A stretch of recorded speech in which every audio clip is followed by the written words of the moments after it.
Greetings, friend, and welcome to the Between the Covers podcast, where we are working every day to remove the self limiting beliefs that are preventing us from becoming the heroes of our own stories.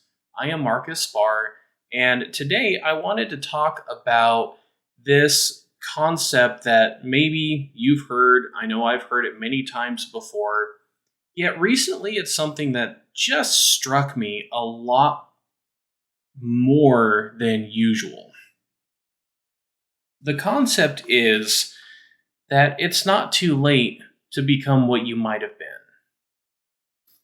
And that may sound absolutely cliche. It does to me sometimes when I hear it. And yet, there are a lot of messages out there that want to contradict this. That you're stuck in a dead-end job, or that, one that comes up for me a lot is just that I'm not good enough. There's no way that I could be blank. There's no way that I could do X, Y, or Z, whatever it happens to be. And I'm also living proof that those messages are false. Because, at least in my story, what often was the driving force to prevent me from even taking on some of these challenges or pursuing some of these interests or goals wasn't that I lacked the ability. It's that I just didn't believe in myself. A great example of this has been my college education. I went to college to get a degree in education. After I graduated, I had my bachelor's degree, I had a teaching certificate, and I was applying for jobs. I was trying to become a teacher. And what ended up happening was a lot more challenging than I ever expected it to be, especially considering the area of education that I was trying to get into being in elementary school or primary school.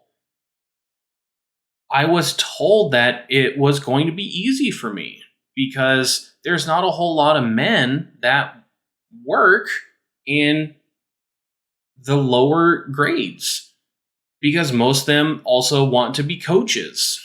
At least that's what I was told. I know there's not a whole lot of, not all of the men are coaches. I understand that.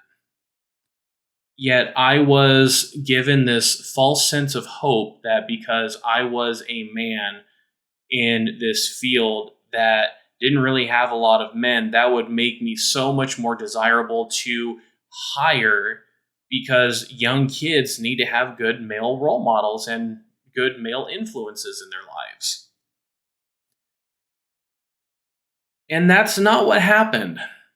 I tried for 7 years to get a job, and I never got a job. Nothing outside of substitute teaching. And it was very disheartening. I thought at the time that this was the most expensive mistake I could have ever made in my life. I mean, the amount of student loan debt that I had getting out of college, and I could barely make like the minimum payments on this loan. And I couldn't get a job anywhere. Whenever it was a new school year and there were a lot of job openings, I would apply and I would apply. I'd apply for everything that could work for me. And as soon as the dust settled, all that was left was bilingual roles. And I'm not bilingual. Therein was the hiccup in this grand plan of becoming a school teacher. I just couldn't even get a job. I was so disheartened by that. And it seemed the only jobs that I was suitable for was substitute teaching, which I did not enjoy. It's very difficult going into someone else's classroom and trying to establish a rapport with kids in a couple of hours, or maybe even in not even an hour if you're working in the higher grades where you have multiple classes. It was a challenging season for me, and I did not enjoy it. If it wasn't substitute teaching, it was customer service. And I did not enjoy the customer service jobs either, mostly because in those positions, I was just a number. It was all based on my performance. How many of these subscriptions could I sell? How many extra things could I add on to this customer's transaction? And it was all about the numbers. And I did not enjoy just being a number to big wigs. I don't know. I don't really know who looked at that information, but definitely the store manager did. And store managers also had pressure from more corporate individuals saying, you guys need to get these numbers up. I did not enjoy that environment. I still don't. I hate sales. And one of the things that I've discovered is that my degree was not a complete waste of time like I thought. It wasn't a complete waste of money either, because I'm still using it. I'm still a teacher, just not the kind of teacher that I thought I was going to be. And did I ever foresee podcasting when I was going to school to become an educator? No, I didn't. In fact, I didn't even really know anything about podcasting during that time. It wasn't until I was in my 30s. Yeah, I was in my mid to late 30s, when I finally stepped into what has become the most fulfilling thing for me to do. And bear in mind that I tried teaching, I tried the customer service, I tried working at an Amazon call center. Boy, that did not last a very long time. I have tried writing. I have tried YouTube. I've tried Twitch. I've tried a lot of different things. And the thing that turned out to be the most fulfilling for me to do, the one thing that I have done that when I wake up in the morning, I'm not filled with dread, yet I'm filled with excitement because I get to work with people and help them overcome these unwanted behaviors in their lives. That didn't come about until my mid 30s. If I resign myself to what was happening back in my 20s and my early 30s as an example of what my life was going to be like, I would be miserable. I would still be miserable. Those were miserable years for me. I will admit that for some individuals, it can be challenging to become what it is that they desire to be. For some people, it has to do with disabilities. For some people, it has to do with a mental illness. For some people, it even has to do with some medical diagnosis where it is just a grim outlook of their future. And yet, I also know people who have received some of those diagnoses and have been able to do some incredible things. All things considered, with everything that was stacked against them, they did incredible things. For me, it's still my writing. I want to be a published author, and yet this is an area where I have the most self-limiting beliefs. Oh, it's awful. In fact, this month is National Novel Writing Month, and I'm going to be participating in it this year. It'll be my third time in 9 years. Yeah, I think my third time in 9 years. I will be intentional about writing 50,000 words to a book within 30 days. I've done it twice. It's a challenge. It stretches me, and yet I know I can do it. If I want to become an author, then that means I need to do what I can in order to make that happen. And every day I'm not writing, I'm not moving towards that goal.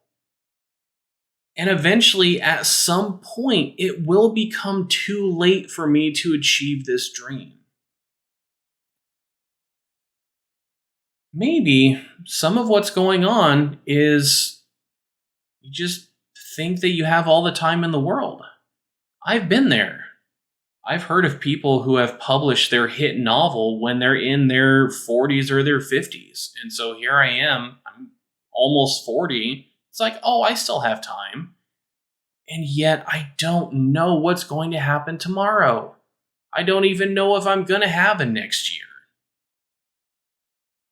And so far I've been lucky. In all honesty, I've been lucky. Because I have all of these stories that I want to share. I have these books that I want to write, and I haven't pursued any of them, and I still have time. So long as I can sit in front of this computer and talk into this microphone, I have time. I can devote time toward my writing. For me right now, it is not too late to become the writer that I want to be, to become the author that I want to be. And for you, I don't know what it is, but whatever the dream is that just seems so far off in the distance or so unachievable that you look at it and you become overwhelmed, or it becomes daunting, or you just lose faith and you just sit back. And it just becomes another thing that's just kind of back there and you've given up on, though you don't want to. It's not too late to pursue that. And it might not look exactly the way that you hoped that it would have. When I think back to my years in high school, when I originally had the dream of becoming an author, I decided that I wanted to be a teacher because I believed that teachers would have the extra time so that I could pursue the writing that I've always wanted to do. Once I pursued my degree and most everyone in my family became teachers, I really found out how untrue that belief pattern was. Teachers are busy. They don't have a lot of free time, especially when they have families of their own. They just don't have a lot of free time. And yet, here I am in a position where I have more control over my time than I've ever had before. And I can get myself stuck in the details, just dilly-dallying, doing menial work at times. It's stuff that needs to be done. And yet, it's my calendar. I can carve out time to do what I need to do what I want. If I want to publish a book, then I should make that a priority and put time on the calendar. I shouldn't have to wait from November until another November to do NaNoWriMo, just to write another 50,000 words in another book. It's not too late. For most of us, it's not too late to become who we've always wanted to be. And maybe the thing that's holding you back the most is a belief that what you're striving for is impossible. And I just want to challenge that. I want to challenge that thinking. It's not impossible unless we believe it is. If we believe it's impossible, then we will never take steps toward it. For me, I have to believe that it's possible for me to get a book published. And bear in mind, I'm not trying to go the self-published route. I would like to have my book published through traditional publication methods. And maybe that's not what's actually going to happen, but that's my dream. That's what I'm striving for. Well, okay, let's be honest. That's what I should be striving for, but I really haven't. And I'm wanting to change that. I don't want to be at the end of my life looking back just saying, oh, I wish I did that whole book publishing thing. I wish I didn't put it off for so long because now I am out of time and I can't do it.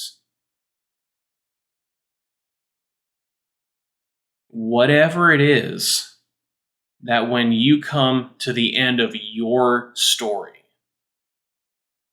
whatever you look at and you would say those same words, I wish I didn't do blank, or I wish I did blank.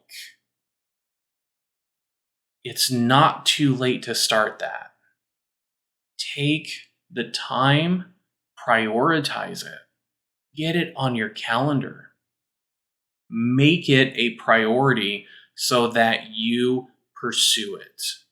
And that means that maybe you need to give up on some things in your life.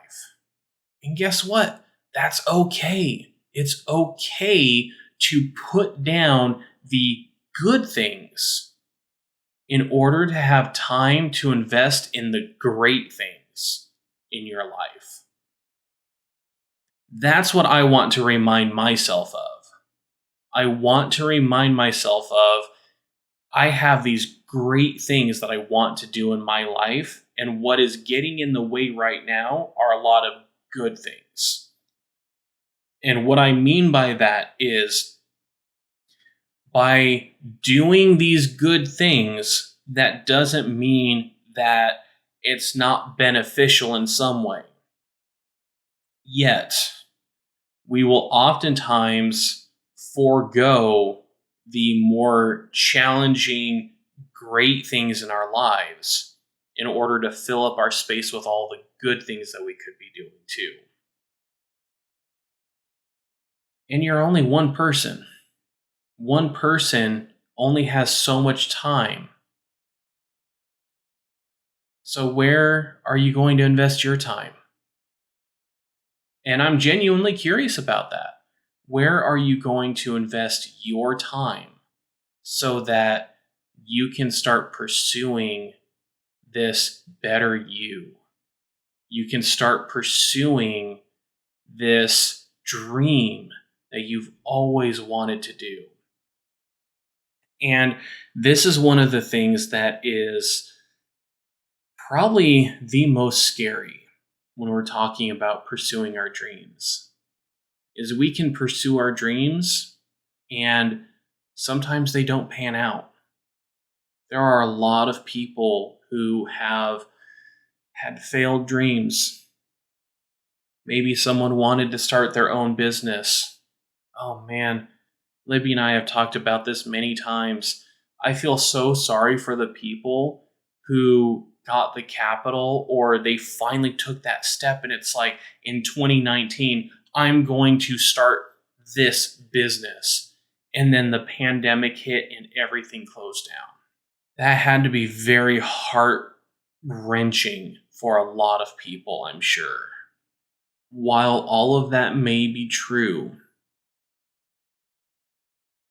we still have the opportunity to pursue what is important to us. And so, what are you going to do? What needs to change in your life in order to make these dreams a reality?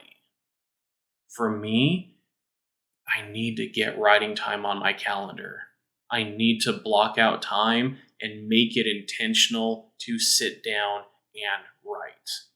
During NaNoWriMo last year, which I probably shouldn't just leave it out there. NaNoWriMo is National Novel Writing Month. I completed my objective of writing over 50,000 words in 30 days. And I wrote in this book every single day. And the reason why is because I made it a priority. And yet, the key mistake that I made last year was I participated in NaNoWriMo in order to just see if I could still do it. And once I confirmed, yes, I still can do all of this writing, I do have the, not willpower, it's not a willpower thing. Conviction, maybe. I don't know. But I still had what was necessary in order to accomplish this writing goal. And then I put it down again. I think probably in December, because I didn't finish the book. 50,000 words is not nearly long enough for this novel that I'm writing. And so I didn't finish it. And it's like, okay, I can still do this. And then in December, I probably sat down twice and worked on the novel again, and I haven't worked on it since because I didn't make it a priority. I kept allowing other things to get in the way. What I'm going to do now is I'm going to block time on my calendar every single week so that I can devote all of my attention to this goal, to this dream. I still want to be an author. If there's anything that I've said more during this podcast, is probably that I still want to be an author. For me to reach that goal, that means I have to work towards it. Otherwise, it's just going to stay back there. Always be one of those things where I wish I put more time toward that. I wish I didn't allow myself to believe that it was impossible. I wish I tried. If your dream doesn't pan out, then you can at least say, I tried. And maybe what that means is you need to try again. It's not guaranteed you're going to get it the first time. Maybe you need to try again. I think of some of the great authors like Stephen King. If you ever hear Stephen King share about his story, he had a lot of stuff that went unpublished and was unrecognized until he kept trying until he finally got the publisher that said, ooh, I like this story. Yes, let's do this. There are individuals who have a large fan base and maybe even a cult following with the stories that they've written or with what they have produced. It doesn't have to be writing. It can be a TV show. It can be a movie. It can be a game. It can be almost anything. And there are people that have these and they were passed up time and time again. I feel like this almost needs to be the title of the podcast. It doesn't matter how many times you fall down. What is the most important is that you always get up more than you fall down. and you keep going. You keep trying, because it's not too late to be who you might have been. Until next time, live strong for today. Thanks so much for watching or listening to this podcast. If you like what you're hearing, then give this video a like and subscribe so you don't miss out on any future uploads. If you are interested in working with me, then take a look in the description where you can find my website or a link just to schedule a free 50-minute one-on-one call with me. Looking forward to talking with you soon.